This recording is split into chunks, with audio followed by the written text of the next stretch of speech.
Hello and good morning. Hello and good morning. Today is February 21st, 2018. It is my day 1.285 and have a little break here in the action. So I'm going to do a little video. I'm going to read. I was curious what, every day I kind of take a moment to pause and I kind of ask my tarot deck, is there anything I need to know today? Is there anything I need to know? Is there anything I should be aware of? Okay. And today's card was the Magician card, which is the second or third. And bear with as I am learning the tarot, but usually the Magician is, my interpretation is someone who has all the tools that they need to succeed. Usually the Magician has everything in front of them. So we'll let the motorcycle go past. And it says here, the Magician card is powerful and positive. If your question going into the reading was anything like, can I do this or will I succeed? Then the Magician appearing will almost certainly mean that the answer is a resounding you bet. But keep in mind that this card is about personal power and individual ability. Whatever you are dealing with, you may have to rely on yourself to triumph in the end. But don't worry, you already have all of the tools that you need to succeed. So I thought that was kind of cool, I do like that. I do like that idea of having to rely on ourselves to achieve our goals. And there's a solitary practitioner that I really like, who in one of her videos on YouTube, she talks about it always bothers. I didn't put my earrings in today.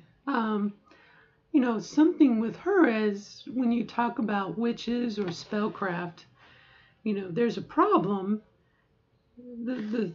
Her and my also what I encountered with some other witches that I've known in my past, not anyone currently. Something happens in their life that they don't like, and the first thing they do is, let me grab my wand, we're going to cast a spell. And it's one of those things. There are times where you got to put your wand down and look at the problem from within yourself and what action do you have to take to make it happen. You can't just say, I need money, I'm going to burn a candle for money, I'm going to cast a spell to draw wealth to me, and not be looking for a job or be willing to do things like cleaning bathrooms, or in my case, working at Burger King. I've always ended up at Burger King. Burger King has been very nice to me over my life. I worked at 5 different Burger Kings over my life. And so again, the idea that you have to look within to gather what you need, the tools and everything, it makes me very, very happy. So that is going to be the reading portion of today's voice training. And just kind of to touch base and say, everything's kind of progressing. Yesterday, on Monday, 2 days ago, is when I had the electrolysis session. Let me shift my leg. I got a cat in my lap. And it would be bad for me to, move the cat, right? But the electrolysis session was on Monday, and so yesterday was like the day where my skin had started to heal itself, things had kind of scabbed over. Not to be too gross, but at least to tell you a little more about what happens if you don't already know. And I don't remember when I had electrolysis on my face, I don't remember it scabbing up like down below does. Um, but anyway, it hurt yesterday. I mean, it hurt to sit, it hurt to walk. Um, all over, it just hurt. And that's part of this. And then today, things are better. Tomorrow, things will be better even still. And then, next week on Monday, we'll do it all over again for the next 4 weeks. And that is also something that's pretty interesting to me. I looked at the calendar and I'm like, 5 weeks from now, I'll be on my way to have my surgery. I'll be driving up to Indianapolis. And you know what I mean? It's like, I can remember when it was 9 weeks and now it's 5 weeks. And after tomorrow, it'll be 4 weeks, right? You know what I mean? So it's like, well, 4 weeks and some days. And so it's just one of those things. This is going to happen. It's kind of cool, much like in the magician card, things are going to happen. You just have to have the tools that you need to, you have the tools. You have what you need to accomplish what you're trying to do. And so that's pretty cool. Pretty cool.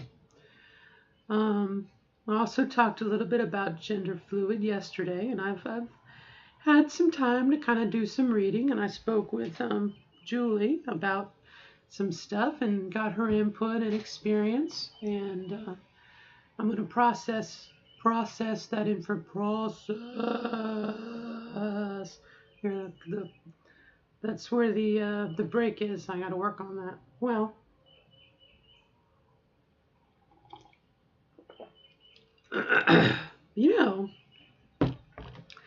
I really do want to pay someone to tell me what to do as far as voice training goes. Because, there's only so much you can do with the internet and books you read, and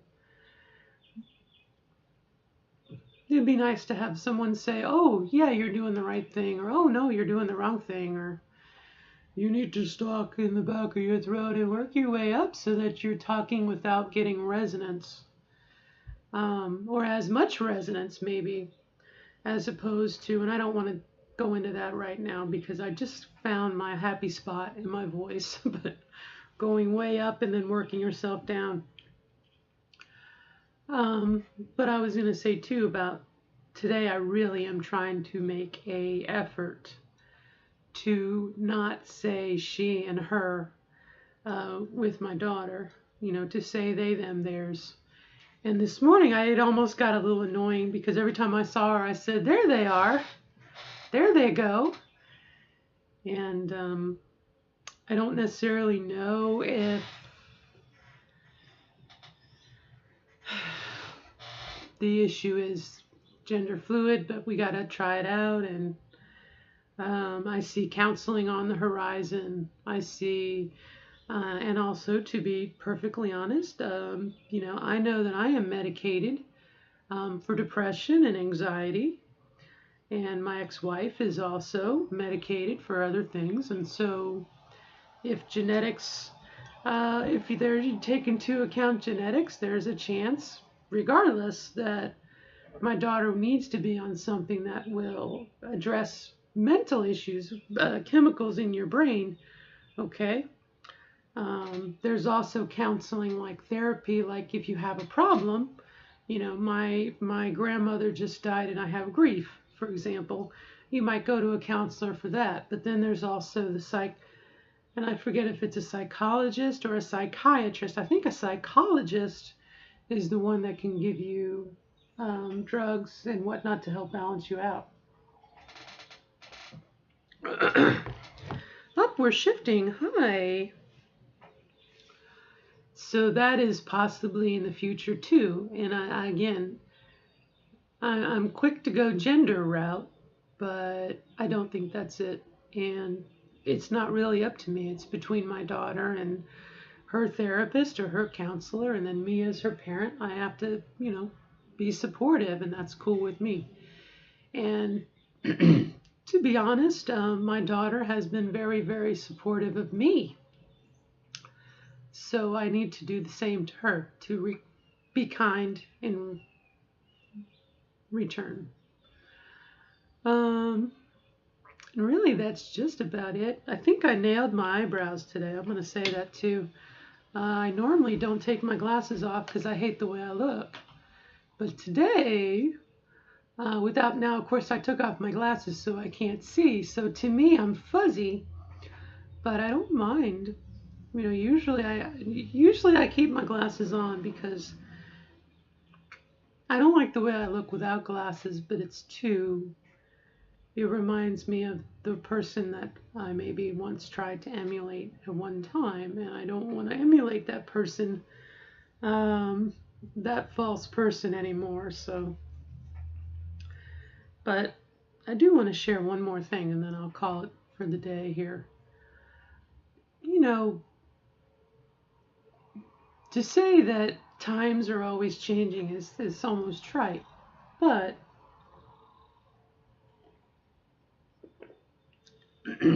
let's assume for the moment that my daughter is gender fluid. Or let's take her out of it. Let's take my daughter out of it. Let's talk about someone who is gender fluid that we don't know, an imaginary person, okay? We're going to call them, I'm not going to say Pat because Pat is Saturday Night Live, but Pat had a boyfriend, girlfriend / Terry, so we're going to use Terry. You know, the world that we are in today, in 2018, is not the world that I grew up in when I was my daughter's age, which, again, we're going to talk about Terry, the 11-year-old. And I'm not even going to say if it says cis boy or cis girl. I'm just going to say Terry, okay?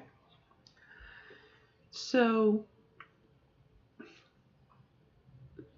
this applies to gender fluid, and perhaps because it's gender, maybe to a degree being transgender, but the world today, kids are so much more outspoken. You know, we wouldn't, in my day, which is not really that long ago, you know, less than 20 years ago when 20 years ago I was in high school. Yeah, but was graduating. So 30 years ago, let's say, you know, we didn't talk about, I mean, there was no gender fluid. I mean, there was people, obviously, we were there, but society is a lot more open to talking about it, you know. You can go on YouTube and you can see videos. You can see Katie Couric's thing about the gender revolution. There's help groups, there's support groups or whatever. If we were to rewind the clock some 30 some odd years or 40 some odd years, you would have respectable psychologists debating about, you know, is this a thing? Is this not a thing? And then you would have a bunch of other people, you know, so-called intellectuals, who would also weigh in on, is this a thing? Is this not a thing? And then you would have, unfortunately, probably some religious demagogues talking about the Word of God. And, you know, I think it was L. Ron Hubbard, you know, the Church of Scientology and whatever else talked about, you know, mental health practitioners and everything else. So this world today in 2018, I mean, where there is gender fluid and support groups and websites, and a lot of it has to do with information, I guess, having access to information. You know, this is a different reality. Thank goodness, knock on plastic. You know, and who knows what 10 years from now, you know what I mean? I mean, but I thought a little bit about, for Terry, back to Terry, we're talking about Terry, you know, put yourself in Terry's shoes for a moment. You know, Terry gets up in a in a gender fluid supporting home. Terry rolls out of bed and has the option of putting on a skirt, putting on pants, putting on shorts, wearing a bra, not wearing a bra, wearing makeup, not wearing makeup, playing football, not playing football, playing with dolls or sewing or going hunting, reading comic books. You know what I mean? There's a lot of openness and I'll say ambiguity. But then Terry leaves Terry's world. Terry leaves the sanctity of Terry's home. And how do we teach Terry that when Terry leaves the house and gets on the bus, the 40 students in the bus, a percentage of them will treat Terry as a boy. Another percentage will treat them as a girl. Another percentage won't care either way and doesn't, they're too involved in their own lives to really care about Terry. But then Terry goes to a school and the school is full of people, older people, adults, who may or may not believe that Terry is a boy or a girl. They're hard bent on how they judge Terry's appearance. And depending on if Terry has access to, in Terry's genetics, if Terry has access to the drugs that will delay puberty, I'm going to say the word natural. And for Julie, this doesn't mean, Julie doesn't like normal. But from a pure biological point of view, when Terry was born, her body had blueprints.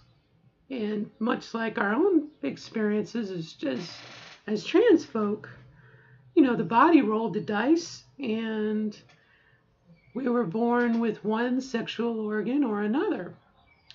And Terry is in the same boat. And so along the idea of natural biological progression, when Terry gets to be of a certain age, Terry might begin to, Terry's voice may deepen. Terry may develop facial hair. By the same token, Terry may grow breasts. Terry may develop hips. And so there are some limitations as to how far Terry can really be gender neutral. Gender neutral. From her or his, from theirs, their own biological point of view. What is in their biological toolbox? And in the case of Terry, or my daughter rather, let's keep it on Terry. Let's assume for the moment that Terry is a cis girl. She was born with the cis, the girl DNA and blueprints and everything that are currently running. Terry can wear a binder, and this is something that, I volunteered with the Louisville Youth Group for a while, and they were giving binders to some cis girls, and I'm not against that, but for a developing woman, a binder is not the best thing to do. It breaks down tissue, it can hurt your body, again, and maybe it becomes an argument of the lesser of two evils. Which is worse, okay, to have that desire to be gender ambiguity or breast development, that I don't know. But I'm very glad that I reached out to my ex-wife. Excuse me, boy, the tea's catching up to me. Because she has a say in it too. My daughter, and we'll go back to Terry. We'll get my daughter out of it. Terry is not 18. Terry is a minor. And so it's up to Terry's parents to educate themselves on gender fluidity as well as the effects of certain things. And so again, you have to weigh, better for worse. But even so, there are limitations in the case of Terry, who does not, we're going to go back to Terry being ambiguous, okay?